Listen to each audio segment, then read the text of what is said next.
Rádio Clube, é um prazer voltar aqui aos estúdios para falar dessa conquista, né, gloriosa do time feminino, que amanhã, né, dia 26 de novembro, completam 12 anos aí, um título nacional do esporte coletivo de Foz. Legal. Gessi, seja bem-vindo ao programa. Boas memórias, hein? Bom dia, Paulo. Você, Bruno. Mais uma vez agradecer pelo convite e com certeza um dia 26 é marcado para mim, um dia de muita felicidade, muita alegria e de muita importância para o esporte iguaçuense. Legal. É uma conquista não só para aquele time, né, mas é uma conquista para esse esporte, para essa modalidade aqui, para Foz do Iguaçu, e que, né, conquistas de outrora nos fazem também pensar do presente, e é por isso que a gente quer fazer essa discussão e convidou vocês dois aí que estiveram atuando diretamente nesse processo. Ô Bruno, vou propor aqui um desafio para vocês dois. Pode ser? Vamos ver se vocês têm a memória firme mesmo, como vocês disseram aqui no começo do programa.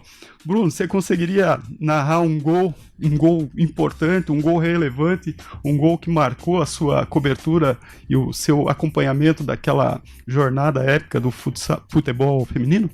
Eu acredito que conseguiria. Eu participei mais como testemunha ocular, né, da conquista do Foz, né, o Gessi, que teve o grande mérito junto com as jogadoras aí, e 10 anos depois a gente transformou em um livro, né.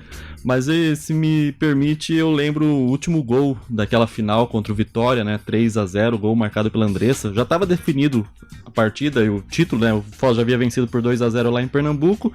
Havia feito mais 2-0 em casa com a Nenê e com a Andressa, com a Daiane Moretti. E aí, vamos lá então, tentar narrar o gol. Vamos lá. Só sem os efeitos aqui sem agora. Os efeitos, então, né? Só vai na cara e na coragem. 47 minutos do segundo tempo, o jogo já está definido, o título vai ser do Foz. Andressa Alves rouba a bola no meio de campo, vai carregando a bola, foi pra cima da marcação, dribla a zagueira 1, 2 vezes, bateu de fora da área, golaço! Gol para sacramentar o título do Foz Cataratas é de Andressa Alves. Muito bom. O Gessi que se arrepiou todo. Dá saudade, né? É muito emocionante, né? Reviveu aquele momento. Passou um filme aqui agora que complicado, mas a gente fica assim feliz, né, de proporcionar essas emoções aí para as pessoas envolvidas. Bacana, né? Mesmo. Que legal. O Gessi está emocionado. Vamos deixá-lo respirar aqui, porque o desafio próximo um desafio é dele, né? Exatamente. Lá vem. Hoje vai ser o dia do desafio. O Bruno, enquanto o Gessi respira aí, você quando acompanhava o time já pensava em escrever o livro, mesmo que o time não chegasse ao título, né, mas narrar aqueles momentos? Como é que estava organizado isso na tua cabeça? Na ocasião eu trabalhava numa emissora de rádio, que a gente não tinha a transmissão, não fazia a transmissão dos jogos, mas eu acompanhava todas as partidas em casa, né, para fazer as reportagens, entrevistava as jogadoras, o Gessi, a gente reproduzia as matérias ao longo da programação, né. Mas nem me passava pela cabeça escrever um livro. Eu tava no primeiro ano de formado, né, então eu fiz aquela Copa do Brasil feminino, a minha Copa do Mundo, né, que era a primeira cobertura.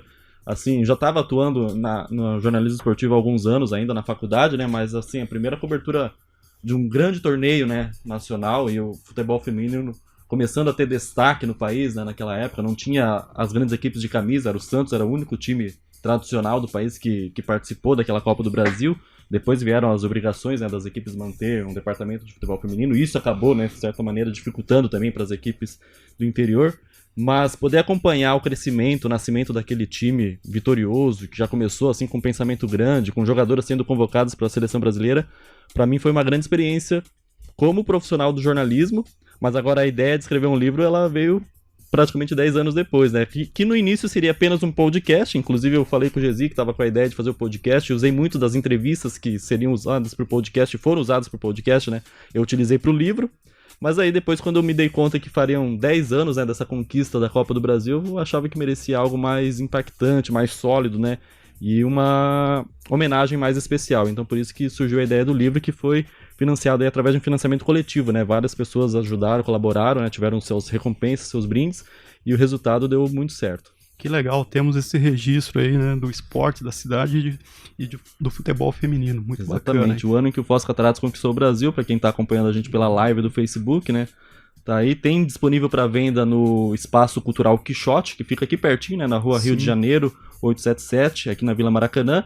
E também quem quiser entrar em contato comigo pelo e-mail brunozanetti, com 2T e no final, brunozanetti1@gmail.com.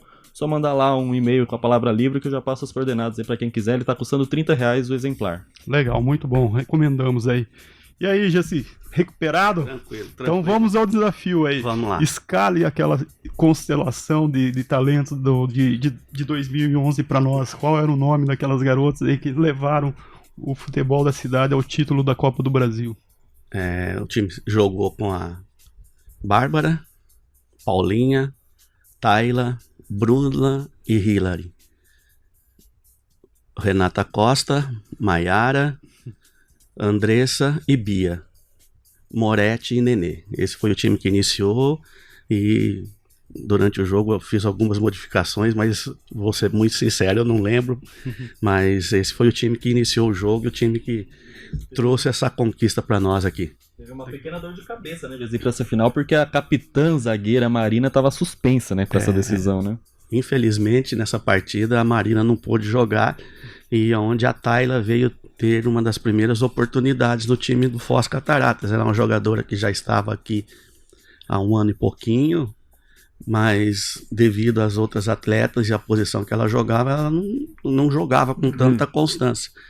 Mas na final, por uma opção nossa, colocamos a Tayla e ela deu conta do recado, por se tratar de uma ótima, excelente jogadora, e cumpriu. E a Marina ajudou muito também. Fora de campo? Fora de campo. Foi muito bacana, foi muito bacana, uma coisa que até hoje mexe comigo.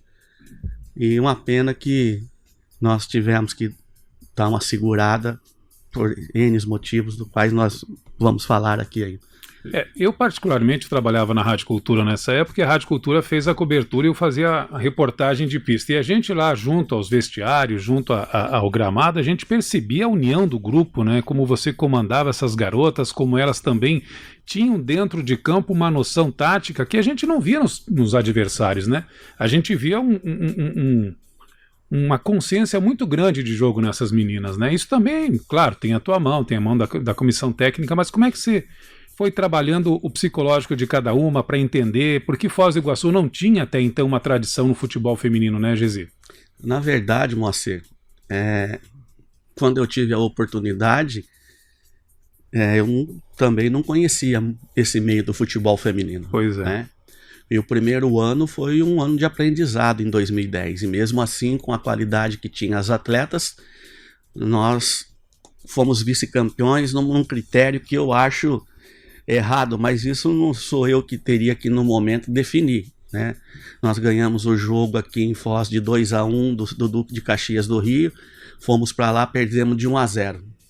Então, no meu conceito, pelo menos nos pênaltis, mas no momento o gol fora valia 2, então o Duque foi campeão. E rapaz, nos 43, 44 lá, nós perdemos uma oportunidade lá que se faz o gol e uma pessoa que notadamente não errava, e por Deus, né, o Duque tinha que ser o campeão. Então fomos vice-campeões. No ano seguinte, com o aprendizado do primeiro ano, as coisas facilitaram, e com a vivência que eu tive durante o primeiro ano, consegui trazer algumas outras peças para cá. Trouxe a Marina, trouxe a Andressa Alves, trouxe a Renata Costa, né? Então a gente conseguiu dar um sustentáculo bem maior para essa equipe, bem maior. Então é aquilo que eu falei, o aprendizado. O primeiro ano foi muito difícil, sabe?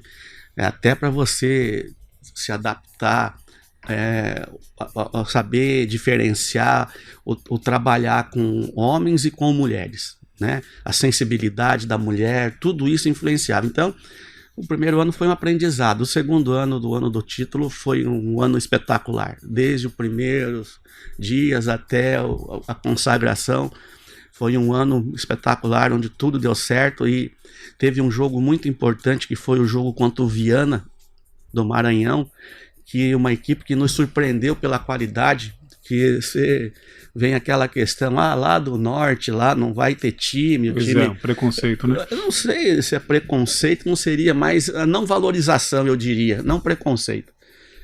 E chegamos lá, fomos surpreendidos. Primeiro jogo lá 0-0, aqui 0-0. No finalzinho do jogo elas fizeram um gol. O preconceito que eu digo não por parte da equipe do Foz. As pessoas têm essa questão, lá no norte não vai ter um futebol, né? Porque não temos grandes equipes no masculino, por exemplo. Queira ou não, o que é mais visualizado é aqui, Sudeste e Sul. Né? Nós não podemos querer tapar o sol com a peneira porque é a realidade. Sim.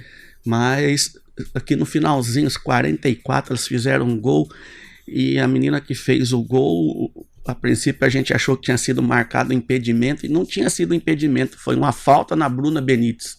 E depois você revendo as imagens, que foi um jogo que foi televisionado, realmente a menina fez uma carga na Bruna Benítez e o árbitro foi de uma felicidade, porque senão todo aquele trabalho teria ido embora. E nos pênaltis foram 7 cobranças. Não passava nunca, rapaz. E daí depois, devido a toda a situação que foi criada nesse jogo, no clima, tudo, das dificuldades e tal, eu acho que isso serviu de alerta pro time. E no último jogo, tanto em Pernambuco quanto aqui, as meninas deram um show.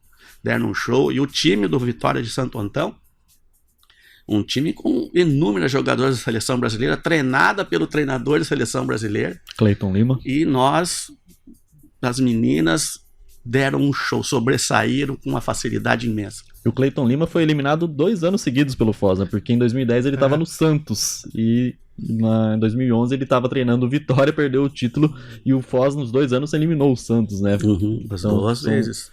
E o Gesi, ele acabou indo parar, né, Gesi, no time, assim, meio que por acaso, por causa do Essinho, né? O Essinho era o primeiro treinador e ele reportava, ele era auxiliar técnico da seleção e reportava praticamente tudo pro Cleiton Lima, né? E aí o Cleiton Lima era técnico também do Santos, aí Foz e Santos estavam na Copa do Brasil, como é que ia passar informações, né? Foi aí que teve um desgaste que daí o Gesi veio. Né? Na verdade, assim, quando eu fui convidado pro projeto, eu fui para lá para ser o supervisor. E fazia essa função, era uma coisa mais tranquila, o envolvimento direto com as atletas não era grande, não era nada, mas eu tinha um conhecimento de quem era quem. Na metade do ano surgiu um problema administrativo lá, que na verdade, vou ser bem franco, que até hoje eu não posso afirmar ao certo o que foi, mas teve. E o pessoal que tinha vindo foi embora e daí já estava no andamento, daí chegaram para mim, você assume? Eu falei, um desafio. Sempre gostei de desafios, assumi, e foi por isso que eu digo, o aprendizado do primeiro ano, né? Então foi um aprendizado muito grande, até saber o caminho certo, né? Para poder se relacionar com as meninas em questão de abordagem, essas coisas, mas foi muito bacana. E depois de junho de 2010 até janeiro de 2011, de 2021, eu sempre tive à frente, sempre foi muito bom, mas deixou saudade. A formação do elenco você fez parte, já que você era supervisor? No primeiro não. Por isso que eu falei. No primeiro eles precisavam de uma pessoa para fazer essa parte, me convidaram, eu fui, mas não fiz parte de nada no primeiro ano, nada. Conheci as meninas quando elas se apresentaram aqui e fui formando um elo com elas depois de junho. Daí eu fui tendo esse relacionamento diferenciado que tem um treinador com as suas atletas. Então, foi por aí.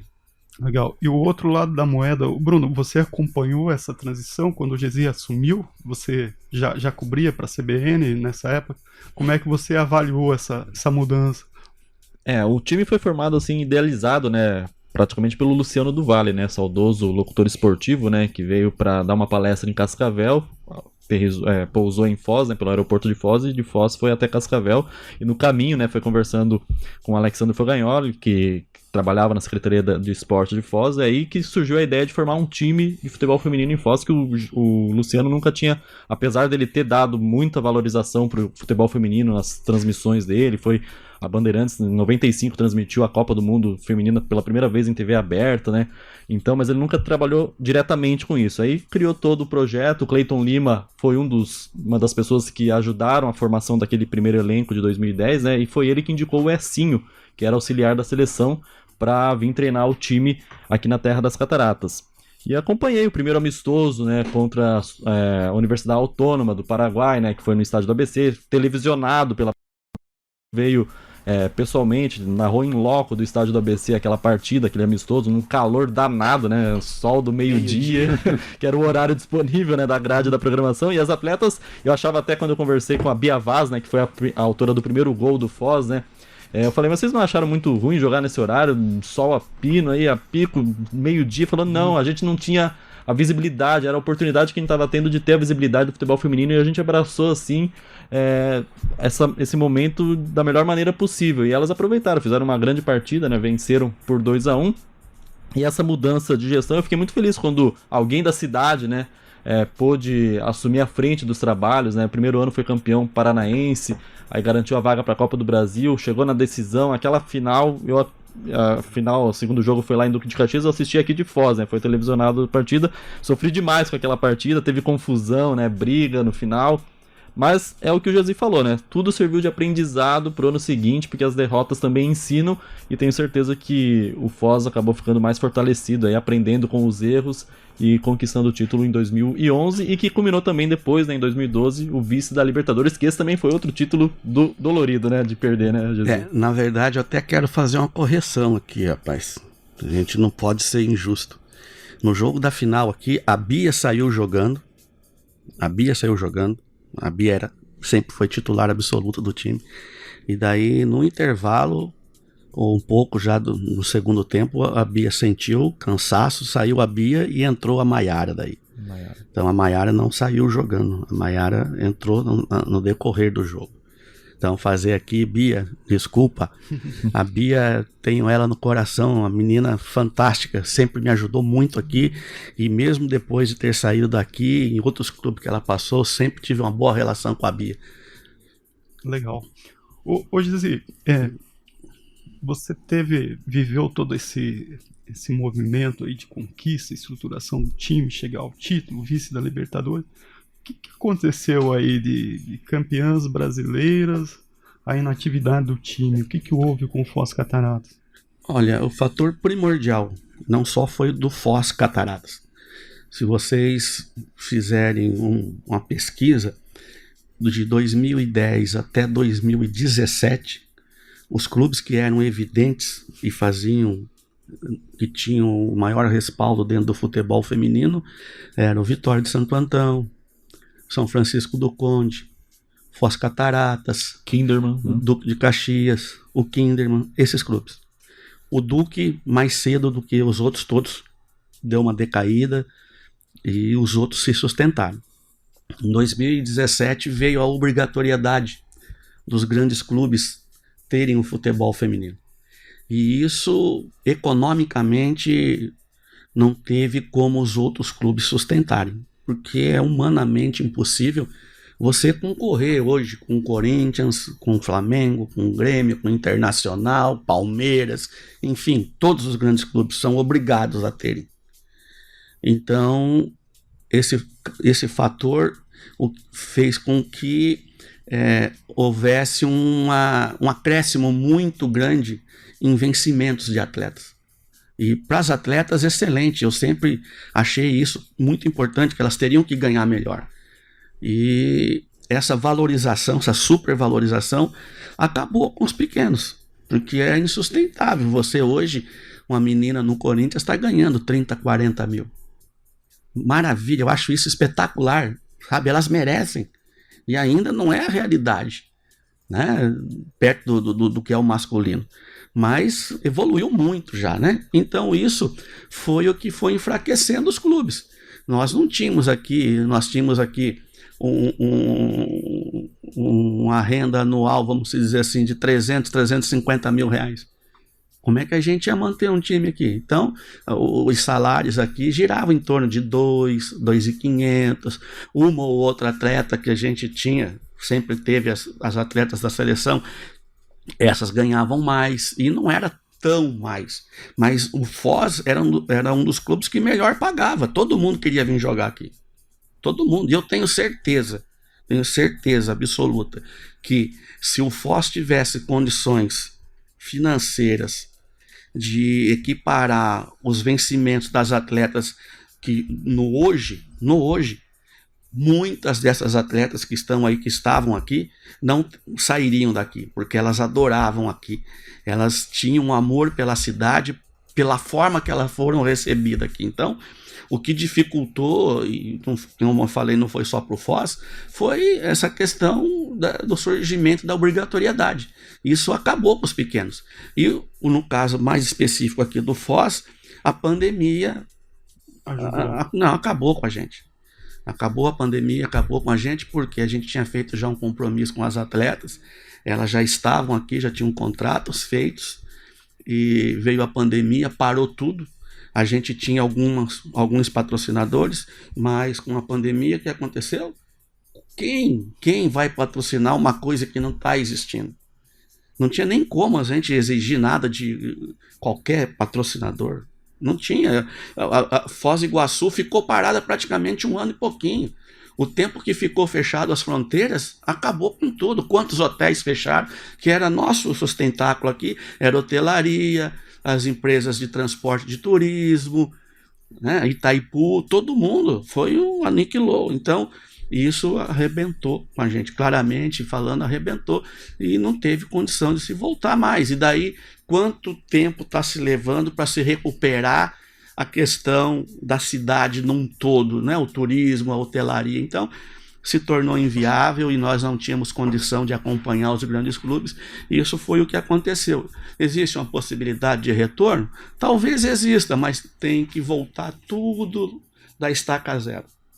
Essa questão da obrigatoriedade, né, dos clubes grandes terem departamento de futebol feminino fez com que algumas equipes fizessem parcerias, né? Foi o caso do Coritiba, né? Certo. Naquele ano de 2017 fez uma parceria com o Foz. Acho que o Atlético Paranaense também chegou a fazer, né? O Coritiba fez de outubro de 16 a dezembro de 17. 18 e 19... Não, até a dezembro de 18. E o Atlético 19. Então era um modo que as equipes viam que, para não começar do zero, né, não ter que montar uma equipe do zero, aí fazia parceria com equipes já consolidadas que existiam, e aí virava Foz, Cataratas, Coritiba, Foz, Cataratas e Atlético Paranaense, alguma coisa assim. Nessa perspectiva aí, Bruno, o título de 12 anos atrás foi um momento, né, de consagração de muitas vitórias aí, de uma década, né? O time teve 8 títulos paranaenses. Todas as edições que participou, né? Foi campeão paranaense. Então, assim, foi um time vitorioso, né? E que está nessa situação triste nesse momento. Na sua lógica, você vê uma perspectiva, uma luz no fim do túnel aí de se recuperar esse processo de reconstruir esse projeto, de se restabelecer um time de futebol feminino aqui de Foz do Iguaçu, competitivo?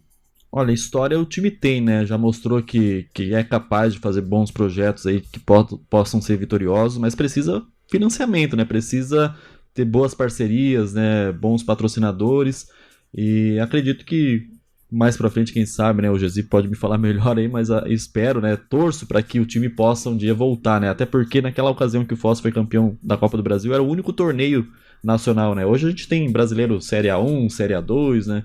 E a Copa do Brasil, se for ver, nem existe mais, né? Futebol feminino, né? Então era o único grande torneio, era mata-mata, era ida e volta, era um torneio, eu não digo mais fácil, mas era mais rápido, né? Era mais curto, né? Tiro curto, então o Foz as equipes podiam apostar tudo nesse torneio aí e tentar chegar o mais longe possível.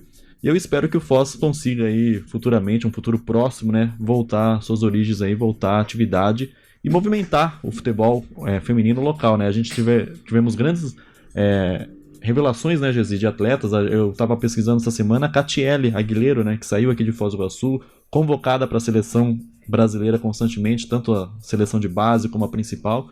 Depois foi para o Santos, hoje está no Atlético Mineiro. Então, o Foz tem celeiro de boas jogadoras, né? Basta ter aí um projeto que possa dar oportunidade para elas. Acho que até mais para trás aí a gente tem no Floresta meninas que se Gresp teve o time também, Gresp, né, que ganharam aí outras cidades. Jesse, qual que é o projeto de futuro aí para colocar esse time novamente vencedor? Olha, esporte de rendimento sem investimento não existe. Isso aí é ponto pacífico, as pessoas têm que entender isso. Não adianta querer achar que só o amor, aquilo que se faz, dá resultado. Não, qual a primeira porta que você bateria por esse investimento? hoje? Na verdade, assim, teria que ser feito um estudo mercadológico em Foz, nas empresas de Foz. A gente sempre teve o apoio da Itaipu, é inegável isso, mas só Itaipu, na atual conjuntura hoje, não seria suficiente, né? Então teria que ser feito um estudo mercadológico para ver qual é a situação atual e real das empresas aqui em Foz do Iguaçu, para que se pudesse fazer. Porque fazer só por participar, você tem custo da mesma forma e não te traz resultado nenhum. Porque quem investe no esporte, ele quer resultado, ele quer retorno. Não adianta querer ser o cara legal só que vai... Não, mentira, isso aí não existe. Então, é importante que... Existe a possibilidade? Existe, mas tem que se fazer um estudo, ver viabilidades, ver a participação, até do poder público, né? Então, sim, tudo isso tem que ser estudado. Legal. Ô Bruno, o ano em que o Foz Cataratas conquistou o Brasil, lançado em 2021, como você apresentou a sua publicação, aí comemorou os 10 anos daquele título, né? Está à venda aí, o que a gente recomenda que quem gosta de esporte, de futebol, adquira o livro. Eu te pergunto, você tem algo que você deixou de fora do livro por alguma opção ou para evitar algum milímetro ou que não se poderia contar? Não, e que você possa revelar aqui nesse horário. Eu lamento não ter conseguido entrevistar todas as atletas que eu tentei, né? Uma delas a goleira Bárbara, né? Tentei de várias maneiras, contato telefônico, redes sociais, mas ela não me atendeu. Era uma personagem que seria importante, né? Eu utilizei algumas falas delas baseada em entrevistas, né? Da ocasião, né? Mas acho assim, é sempre difícil conseguir colocar tudo, tanta história, né, num livro assim, ia ficar enorme, né, mas algo por opção que você falou, opa, isso é melhor não colocar. Sempre tem, né, umas briguinhas assim que a gente não pode revelar, né, que a gente deixa de fora do livro, mas eu fiquei muito satisfeito com o resultado, né, porque esse livro foi baseado, na verdade eu me inspirei. Quando eu pensei em fazer um livro, eu tinha recém lido um livro do Paulo Vinícius Coelho, que era os 55 maiores jogos das Copas do Mundo, né? Foi antes de 2014, então não tem o 7-1 da Alemanha em cima do Brasil. Ainda bem. Ainda bem, né? Aí eu achei o formato daquele livro muito interessante, né? Capítulos curtos contando não só como foram as partidas, mas também um contexto geopolítico, histórico por trás, histórias de bastidores e tal. E era essa a ideia que eu queria com a equipe do Foz, né? Porque além de ter sido menos partidas, né? Foram 10 jogos aí na Copa do Brasil. Eu também queria dar esse lado de tornar um produto interessante não só para quem gosta do futebol, quem gosta do esporte, mas para quem também tem apreço pela modalidade de futebol feminino, que é uma modalidade que infelizmente não tem o mesmo destaque que tem o futebol masculino, né? E eu fui atrás também da ficha técnica, das súmulas com a CBF. O Christian Riese gentilmente forneceu as fotografias aí que ele fez na época para a Gazeta do Povo, né? Então um livro bastante ilustrado com fotos aí. Tem uma foto que eu acho sensacional, eu acho que o Gesi também concorda, da jogadora essa daqui, a Hilane, né? Hilane. Que foi provocada pelas atletas do Kinderman, né? Que chamaram elas de... Essa história é muito bacana. Chamaram elas de galinhas mortas, aqui né? Pra câmera, aqui, Bruno, essa história é muito bacana. Nós fomos jogar lá em Caçador, Santa Catarina. E debaixo de uma chuva danada, campo impraticável, mas mesmo assim teve o jogo. E se não me engano, quem apitou esse jogo lá foi o Daronco. Foi o Daronco, exatamente. E ele já era musculoso ou não? Tava começando a fazer uma bombadão. Tinha tanta coisa pra olhar lá e olhar pro Daronco, né, cara? Não, porque teve torcedor que deu de dedo nele. Torcedor do Kinderman que deu de dedo. Eu queria saber se ele fosse bom, o cara ia ter coragem de fazer isso. Esse é o que é apelidado de VAR do Flamengo? Ou isso é normalíssimo? Não sei. Hoje o homem tá forte, hein? O cara que apita os jogos, você não vê jogador reclamar com ele. Não você dá, não né? vê um jogador reclamar. Ninguém tem coragem, né? O cara é um monstro. Então esse cara apitou o jogo lá. E nós perdemos o jogo lá de 1-0 pro Kinderman. E no final do jogo, segundo as meninas, que quando você tá no jogo, você tem alguns detalhes da partida que só elas que estão lá dentro do campo é que sabem. Sim. E na hora que terminou o jogo, chamaram as meninas de galinha. E dizem, não posso ser leviano e afirmar, mas dizem que quem começou a fazer isso foi o treinador, o Edivaldo, que era o treinador das categorias de base da seleção brasileira, que trabalhava no Kinder. Daí, quando chegou aqui, a gente mais tranquilo, fomos conversar, porque lá você tem que agir da seguinte forma. Começou uma confusão, independente de quem tenha razão ou quem não tenha, você tem que tentar amenizar as coisas para que aquilo não fique pior. Não pode pôr a gasolina no fogo, né? Então você chega ali e vem, como se diz, a turma do deixa disso, né? Você ameniza dali, uma dá mais nervosa aqui, outra mais nervosa ali e tal. E daí depois, quando serena tudo, você vai procurar esclarecer. Então, o que eu consegui apurar foi que no final do jogo, o Edivaldo tinha chamado as meninas de galinha. Daí o que aconteceu? Eu não sei se elas conseguiram um tempo aqui, ou alguém trouxe para elas essas galinhas infláveis do Paraguai e ficou. E foi um jogo difícil, né? A volta, né? Sim. 2-0, os gols saíram no segundo tempo, né? Era o resultado que o Foz precisava. Rapaz, e com tanta oportunidade, ontem, eu tava vendo os lances. Cara, a Moretti fez gol de tudo quanto é jeito aquele ano. O time precisava do saldo nessa partida? Tinha que ganhar. Perdeu de 1-0 lá. Você ganhava de 1-0 aqui. Ia pros tinha a pênaltis. regra da... Se você ganhasse de 2-0, Passava. eliminava, ia direto. Então nós ganhamos o jogo da volta aqui de 2-0. Foi um jogaço. O Kinderman era uma grande equipe. O Salésio, um grande amigo que eu conquistei nesse futebol feminino, que hoje já não está mais entre nós. Então, quando terminou o jogo aqui, choveu galinha dentro do campo, rapaz. Essas galinhazinhas, e elas pegavam e foram e entregaram uma pro Edivaldo. A Hillary fez questão de...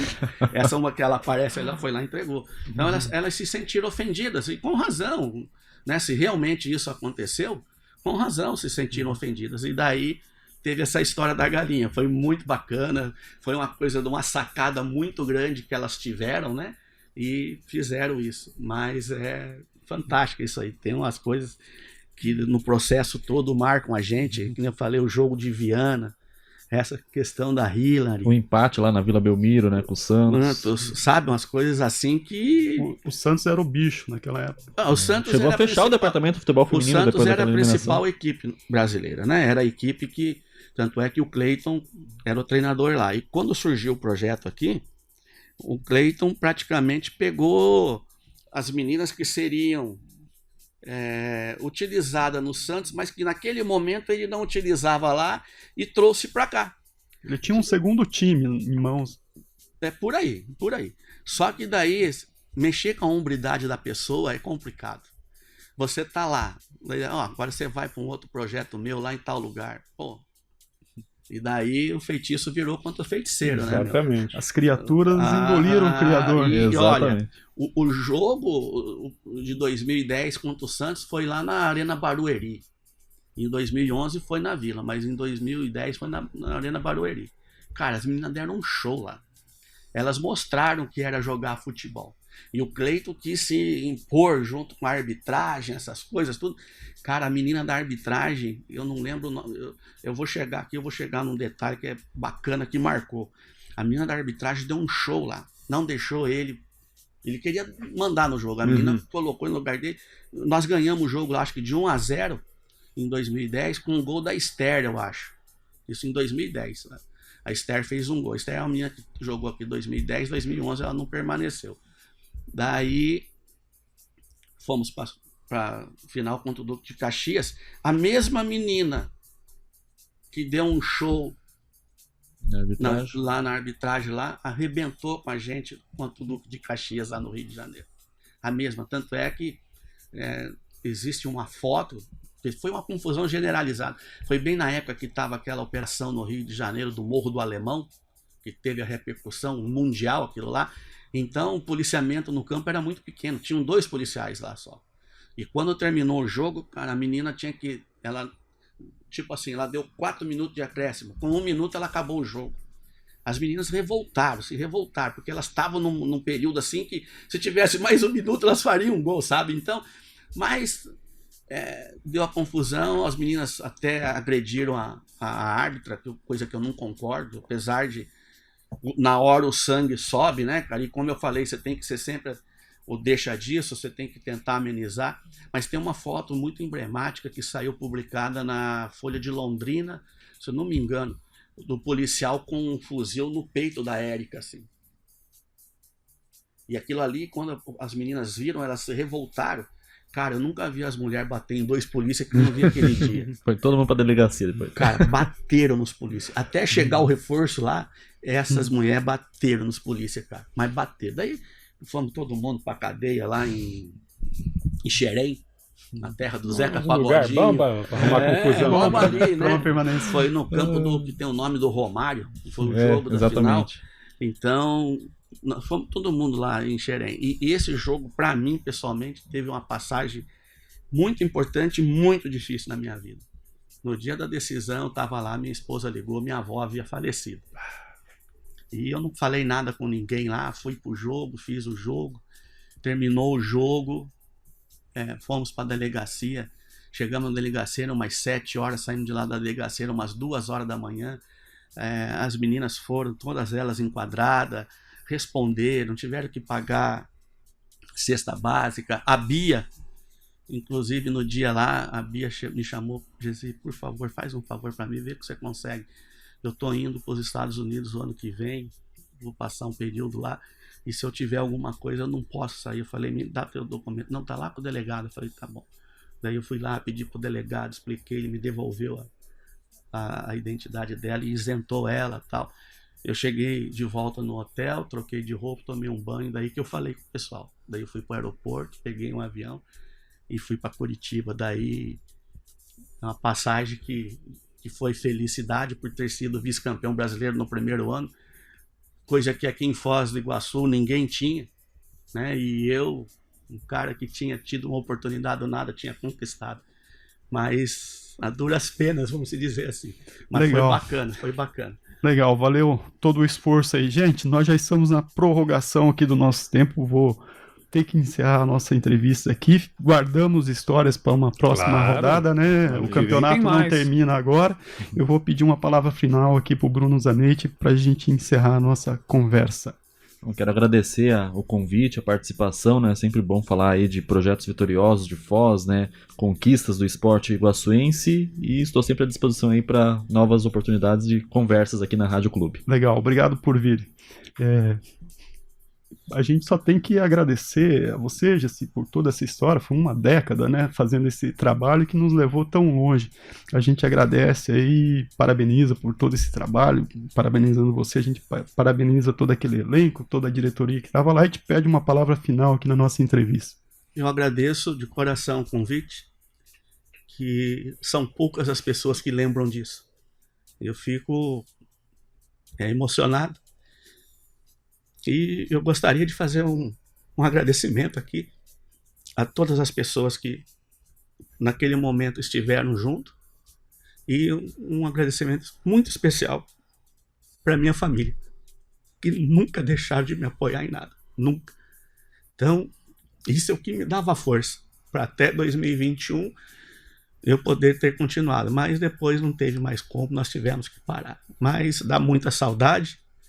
E eu tenho certeza que um dia, ou por minhas mãos, ou por mãos de outras pessoas, que deem sequência num projeto que foi vitorioso e que só trouxe notoriedade para a cidade de Foz do Iguaçu.